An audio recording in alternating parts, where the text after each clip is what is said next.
Sudah menjadi suratan takdir bahwa iblis merupakan musuh yang nyata bagi umat manusia. Sepanjang sisa hidupnya iblis, dia sudah bersumpah akan berusaha untuk menyesatkan anak cucu Adam agar mau menjadi pengikutnya. Dan perdayakanlah siapa saja di antara mereka yang engkau sanggup dengan suaramu yang memukau. Kerahkanlah pasukanmu terhadap mereka, yang berkuda dan yang berjalan kaki. Dan bersekutulah dengan mereka pada harta dan anak-anak, lalu beri janjilah kepada mereka. Padahal setan itu hanya menjanjikan tipuan belaka kepada mereka. Quran Surat Al-Isra ayat 64. Tetapi tahukah sahabat, bahwa jauh sebelum Nabi Adam alaihissalam diciptakan, iblis merupakan makhluk yang mulia di sisi Allah Subhanahu wa Ta'ala. Iblis bahkan salah satu makhluk yang paling dihormati oleh malaikat. Bersama malaikat, iblis pernah menyembah Allah Subhanahu wa Ta'ala. Hujatul Islam, yaitu Imam Al-Ghazali, mengatakan bahwa iblis dulunya adalah hamba Allah Subhanahu wa Ta'ala yang taat kepadanya. Iblis dulunya adalah ahli ibadah yang tidak pernah membangkang dan mengeluh terhadap perintah-perintah Allah. Ia pernah bersujud kepada Allah selama 1000 tahun lamanya, dan ia sangat giat dalam beribadah. Dia bahkan pernah menjadi Sayyidul Malaikat, yakni penghulu ataupun pemimpin para malaikat. Namun, lama-kelamaan iblis menjadi sombong dan angkuh. Iblis menganggap bahwa dirinya adalah makhluk yang paling tinggi derajatnya di antara makhluk-makhluk Allah yang lain. Hingga pada suatu saat Allah menciptakan Adam alaihissalam sebagai manusia pertama.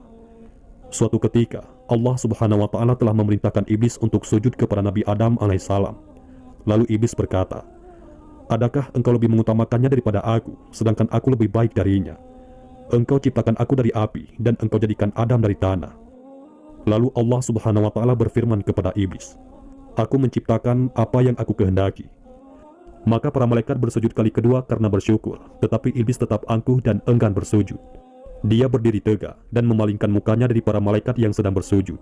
Dia tidak ingin mengikuti mereka, dan dia tidak merasa menyesal karena keengganannya. Kemudian Allah Subhanahu wa Ta'ala merubah mukanya dari aslinya yang sangat indah menjadi seperti babi hutan. Setelah itu, Allah mengusirnya dari surga.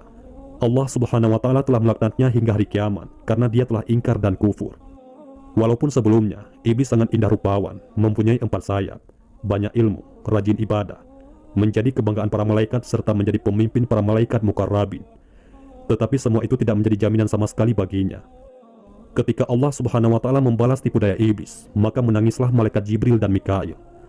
Setelah diusir, kemudian iblis berkata, "Ya Tuhanku, Engkau telah mengusir aku dari surga disebabkan Adam, dan aku tidak bisa menguasainya melainkan dengan penguasaan-Mu." Lalu Allah berfirman, "Engkau akan dikuasakan atas dia, yakni atas anak cucunya, kecuali para nabi, sebab para nabi adalah maksum." Iblis berkata lagi, "Tambahkanlah lagi untukku." Allah berfirman, "Dada-dada mereka adalah rumahmu. Engkau bisa berjalan di sana sejalan dengan peredaran darah manusia." Iblis berkata lagi, "Tambahkanlah lagi untukku." Maka Allah Subhanahu wa Ta'ala berfirman, "Dan kerahkanlah terhadap mereka pasukan berkuda dan pasukan yang berjalan kaki." Artinya, mintalah tolong menghadapi mereka dengan pembantu-pembantumu, baik yang naik kuda maupun yang berjalan kaki. Maksud ayat tersebut ialah bahwa Allah Subhanahu wa Ta'ala memberi kesempatan kepada iblis untuk menyesatkan manusia dengan segala kemampuan yang ada padanya. Tetapi segala tipu daya setan itu tidak akan mampu menghadapi orang-orang yang benar-benar beriman. Dari kisah ini kita bisa mendapatkan satu pelajaran penting, bahwa iblis yang dulunya merupakan ahli ibadah, sekalipun bisa menjadi makhluk yang dilaknat oleh Allah karena kesombongannya. Oleh karena itu, sudah semestinya kita sebagai orang yang beriman, hendaknya menjauhi sifat-sifat iblis seperti sombong, angkuh, iri dengki dan yang lainnya, agar dijauhkan dari laknat Allah Subhanahu wa Ta'ala.